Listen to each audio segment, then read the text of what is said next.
All right, so I wasn't recording that. Good job, Scott. Done that a couple times in my life. So it's been a while. We haven't seen you in a while. I don't know if you can see out the back window there, but it's snowing, and that means winter has come. Yeah, lots changed since then. Since the roof box video, I had plans to do more videos, and of course that just went by the wayside. I had events that I was covering for other companies and other brands, so those took precedence over personal stuff. But as you can see, and some of you might already know, I have a new project car. Yeah, that bad boy, Lexus IS300, 2002, factory nav, factory manual. A lot of bells, blah blah blah blah. A lot of bells and whistles that you kind of didn't expect in a 2002. I had a friend that had one of these back in high school. Red, I believe it was automatic. Just never really knew too much about the platform. 2JZ, knew that it was a really cool power plant to be blessed with. And yeah, factory NA, yeah, nothing really done to it engine wise. It's on BC coils. It has aero, which is pretty beat up at the moment. I got the tint fixed. That was a pretty penny.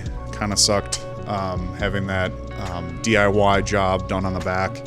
And then juggled around some stuff with wheels, and the front fenders just do not look very good. It's bad. And we're not going to talk about that right now. Well, I don't know how well you can see that, but yeah, that toe ain't looking too good. She maxed out. I mean, that's a straight line on the that's a straight line right there on the wheel face. Right there is a straight line, and that is pointing like to the steering wheel. That is no bueno. Yeah, she's maxed out. So basically what needs to happen is the factory slot where the toe is adjusted needs to be eliminated, because I have toe arms in the back. I bought this toe slot lockout kit from Part Shop Max.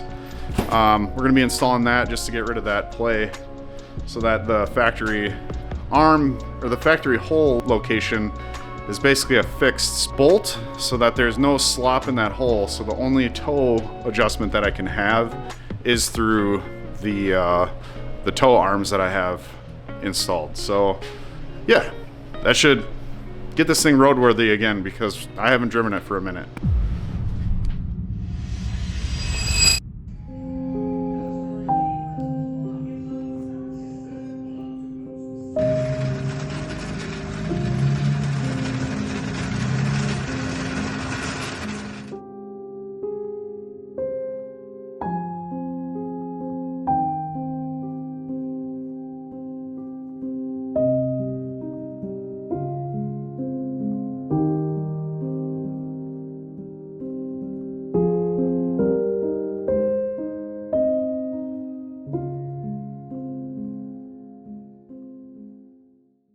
Obviously from that footage, I had a little incident.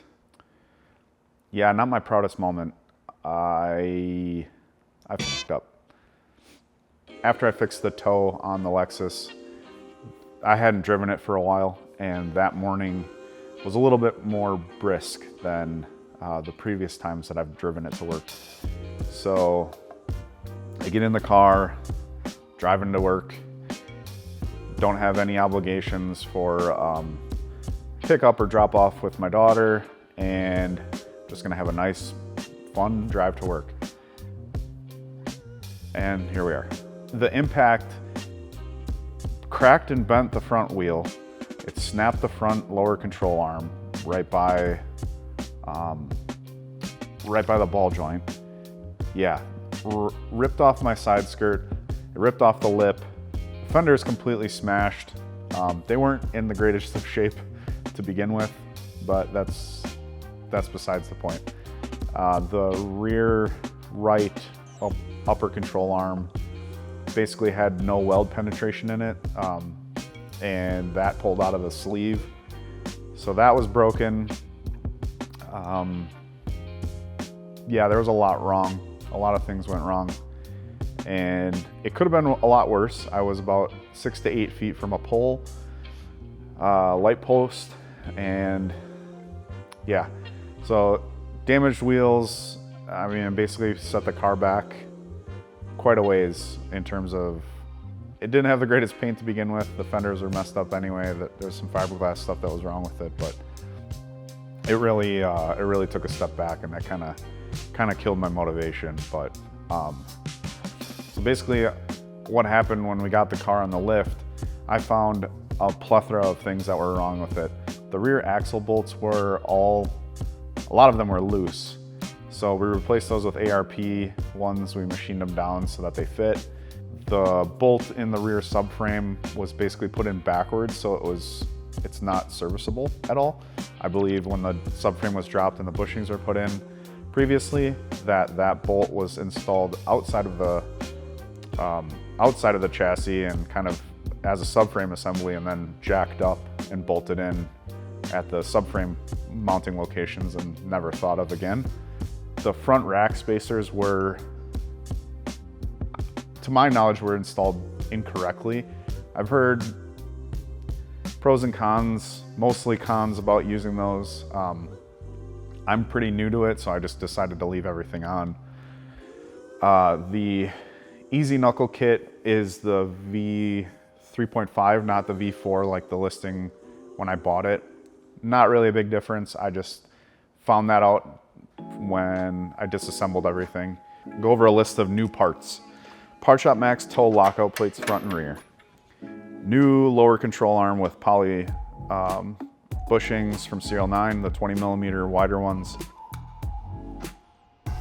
Might need a press. New front end links, new front tie rods. Because there's so many inner and outer tie rod setups that you can run on this, I didn't know what was on it before to fix it. So I went through and I got, I have GS inner and outers now. So now that I know that, I can order more if I need to. I was just not sure what I had. I got new ball joints. The Moog brand works perfectly for the Easy Knuckle adapters. You just have to cut the pickup point off.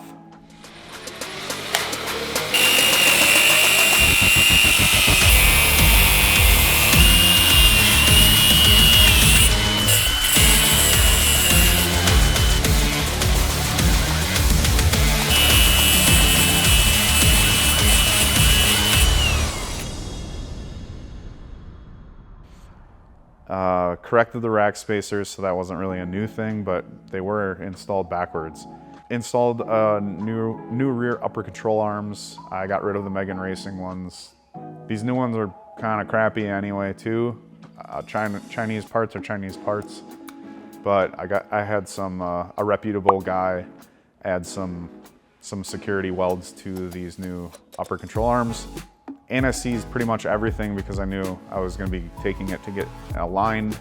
I know the rears can get pretty bad, but I did take it for a test. When I did take it for a test drive after doing the rear upper control arms, I thought that the lockout plates failed or I did something incorrect, because the driver's side rear maxed toe in again like I had it before. Semi-mild panic attack until I realized that I was just an idiot and I forgot a nut. I kind of just eyeballed the front alignment as best I could. The ARP hardware is in, the axles.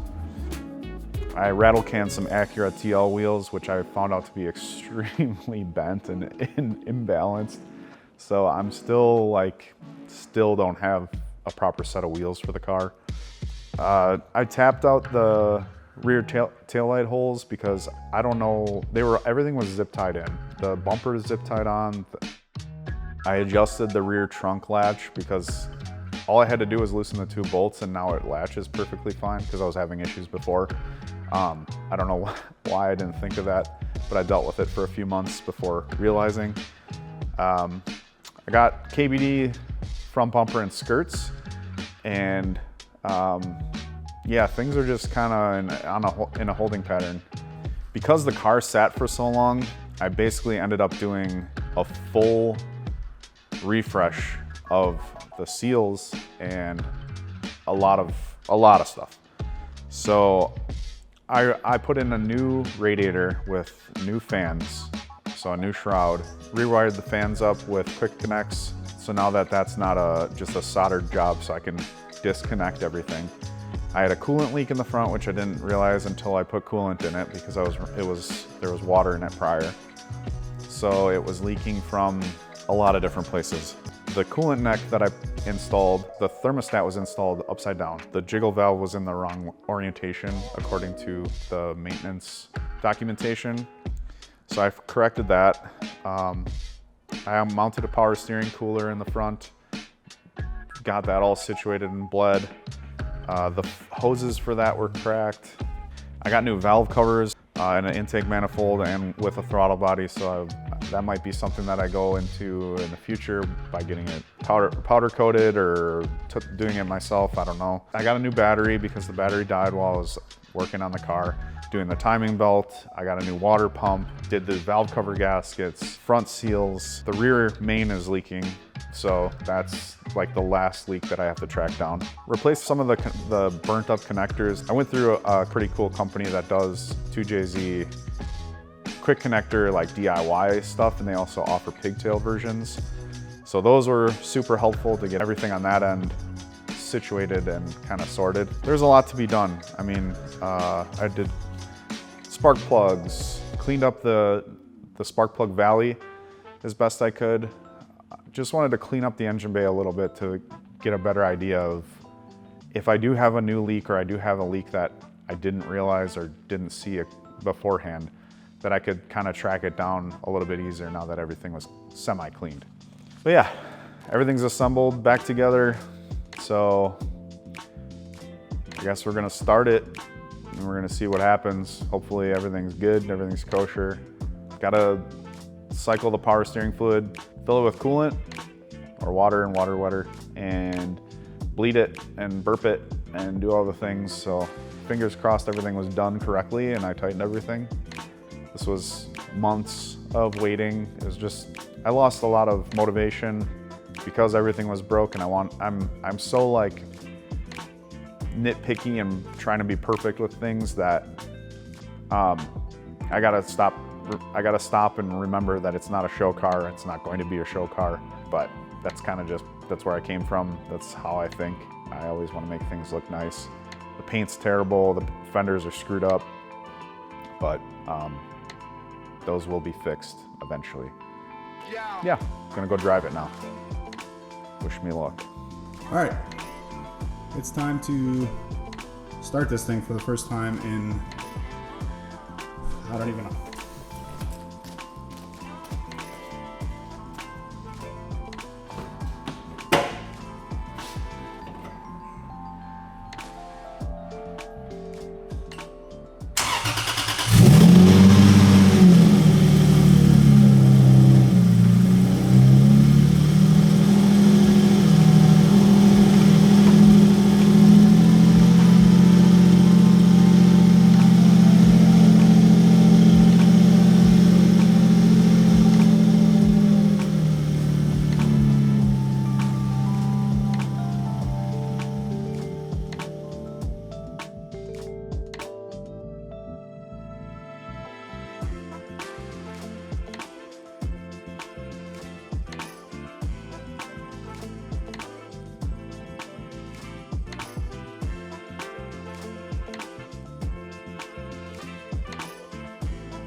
Okay.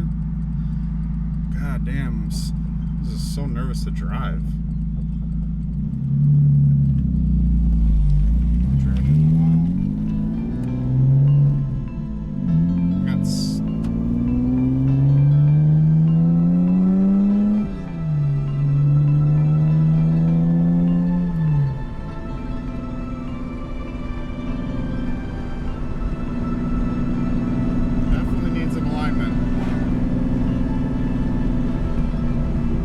Definitely that's probably, these wheels are fucked.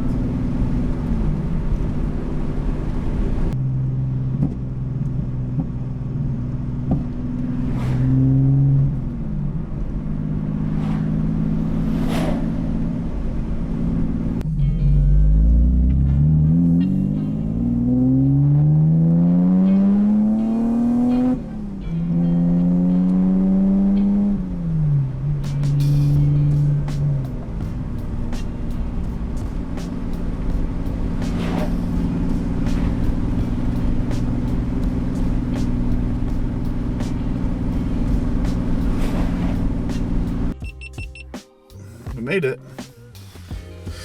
Needs an alignment. Really needs wheels in the front. Holy crap. Check engine lights back on, which was to be expected, so I gotta run that code, but hey, it's on the road, so yeah. I appreciate you guys watching. I didn't think this first episode was gonna take almost a year. I purchased this car in the summer of 2024.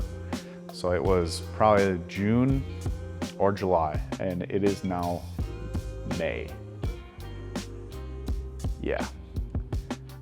It probably wouldn't have been this long if I didn't hit that stupid curb, but here we are.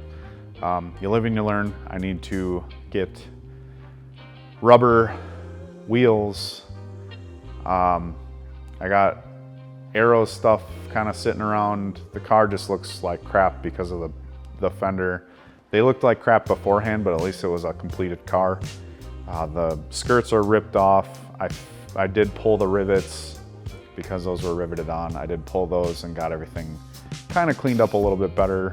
But yeah, here's to hoping that I can drive it more throughout the summer and potentially get out to some events and see how it goes. Hopefully we'll be seeing this car a lot more on this channel. I need to stop making excuses and just film content and bring it out and post it. I'm way too much of a perfectionist for that, but I'm gonna try to be better at it. So again, thank you guys for watching, and yeah, we'll see you when I see you.